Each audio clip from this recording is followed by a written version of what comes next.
Skip to content. YouTube. Navigation menu. Hindi short stories, Hindi emotional story.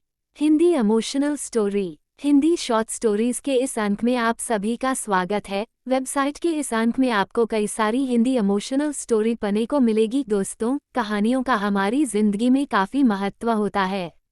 बचपन में हम दादी नानी की कहानियाँ सुनकर काफ़ी कुछ सीखते थे। उन कहानियों में हम खुद को जोड़ कभी राजा या कभी रानी बन जाते थे। आज फिर हम आपको हमारी कहानियों के माध्यम से मोहब्बत की उन गलियों में ले जाने का प्रयत्न कर रहे हैं जहां आप फिर से इमोशनल हो जाएंगे।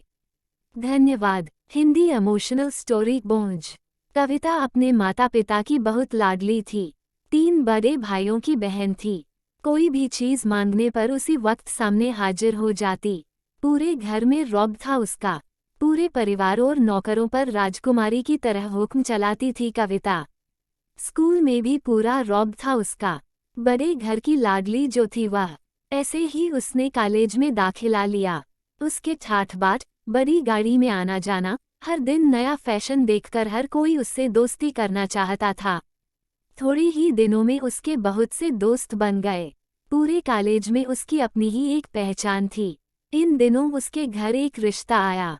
खानदानी लोग थे और पापा की पुरानी जान पहचान थी उनके साथ। कविता के साथ कोई जबरदस्ती नहीं थी, पर कविता ने फिर भी हाँ कर दी, क्योंकि वह अपने परिवार से बहुत प्यार करती थी। वह जानती थी कि वह लोग उसका अच्छा ही सोचेंगे। लड़के का नाम राज था। राज काफ़ी पढ़ा लिखा और समझदार लड़का था। ससुराल वाले भी बहुत अच्छे थे। ससुराल में कविता की जगह वैसी ही थी जैसे कि मायके में। कोई भी कार्य कविता की सलाह के बिना नहीं होता था। सबकी लाडली बहू बन गई थी वह। फिर उसके घर एक बेटे का जन्म हुआ। राहुल कविता को जान से प्यारा था। पोता पाकर ससुराल वाले तो फूले नहीं समाते थे। कविता कभी कभी सोचती कि उसकी किस्मत कितनी अच्छी है। उसका हर अपना उसे कितना प्यार करता है। चाहे जीवन में कैसा भी समय आए, मेरे अपने हमेशा मेरे साथ हैं। मैं कभी अकेली नहीं हो सकती। कितनी खुशकिस्मत हूँ मैं। पर शायद कविता की खुशियों को उसकी अपनी ही नज़र लग गई थी।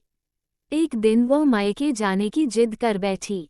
राज को बहुत काम था, लेकिन वह फिर भी उसे ले गया। रास्ते में उनकी गाड़ी अन्य गाड़ी से टकरा गई। कविता, राज और राहुल बहुत बुरी तरह से जख्मी हो गए। काफ़ी दिनों के इलाज के बाद राज और राहुल तो ठीक हो गए, लेकिन कविता पूरी तरह ठीक ना हो सकी। सर पर चोट लगने के कारण वह अपनी आंखों की रोशनी खो बैठी। अब कविता की किस्मत जैसे उल्टे पांव चलने लगी।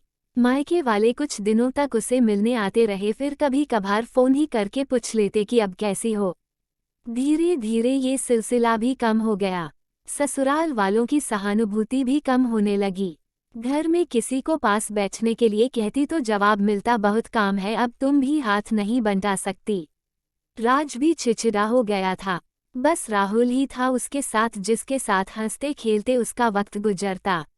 एक दिन कविता के हाथ से कुछ सामान गिर गया, जिसकी वजह से राहुल को हल्की सी चोट लग गई। कविता के सास ससुर ने राहुल को उससे अलग कर दिया कि कहीं उसके ना देखने की वजह से बच्चे का कोई नुकसान ना हो जाए। कविता अंदर से टूट चुकी थी। एक दिन उसने सबके सामने मायके जाने की इच्छा रखी तो राज उसे तुरंत मायके छोड़ आया, जैसे कि वह भी यही चाहता था। लेकिन राहुल को उसके साथ नहीं भेजा गया। कविता कभी राहुल से दूर नहीं रही थी, पर अपनी कमी के कारण उसने ज़्यादा बहस नहीं की। कविता को लगा कि वह 3-4 दिन वहाँ रहेगी तो थोड़ा हवा पानी बदल जाएगा, क्योंकि वो कितने दिनों से कहीं भी बाहर नहीं गई थी। घर वाले भी इतने दिनों बाद उसे देखकर कितने खुश होंगे। कविता के घर पहुंचने पर सब लोग बहुत खुश हुए। खाने में सब कुछ कविता की पसंद का ही बना था।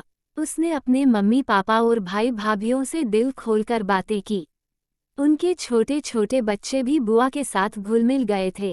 रात को सोने के वक्त जब वो कपड़े बदलने लगी तो उसे पता चला कि उसका बैग तो बहुत भरा हुआ था। वह सब समझ गई। वह बहुत उदास हो गई। कुछ दिनों तक तो सब ठीक रहा, फिर जैसे सब बदलने लगा। सबका व्यवहार बदल रहा था। वह लोग जैसे थक चुके थे उससे। सब लोग घूमा फिरा कर पूछने लगे कि राज कब आ रहा है उसे ले जाने। वह बहाना बना देती, जबकि वह जानती थी कि उस घर में अब उसके लिए कोई जगह नहीं। कविता से चलते वक्त कुछ न कुछ नुकसान हो जाता। थोड़ी बहुत टोकाटाकी उसे सुनाई देती, वह टाल देती। एक दिन उसके हाथ से लगकर एक कीमती फूलदान टूट गया। छोटी भाभी ने बहुत हंगामा मचाया। कविता के माता पिता रोज रोज के झमेलों से तंग आ गए थे। उन्होंने राज को खुद से फोन कर दिया।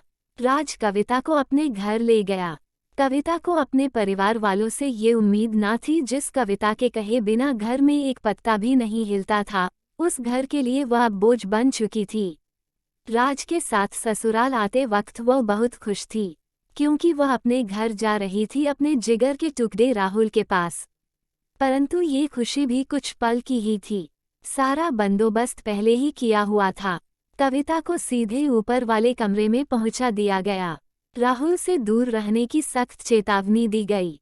एक कामवाली लता को उसकी जिम्मेदारी सौंपी गई, जो उसके खाने पहनने जैसी जरूरतों का ध्यान रखती।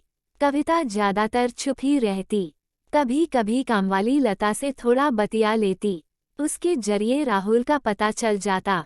सबकी लाडली बेटी और बहू सबके लिए लाडली से बोझ बन चुकी थी। उस घर में अब उसके लिए कोई जगह नहीं। कविता से चलते वक्त कुछ न कुछ नुकसान हो जाता।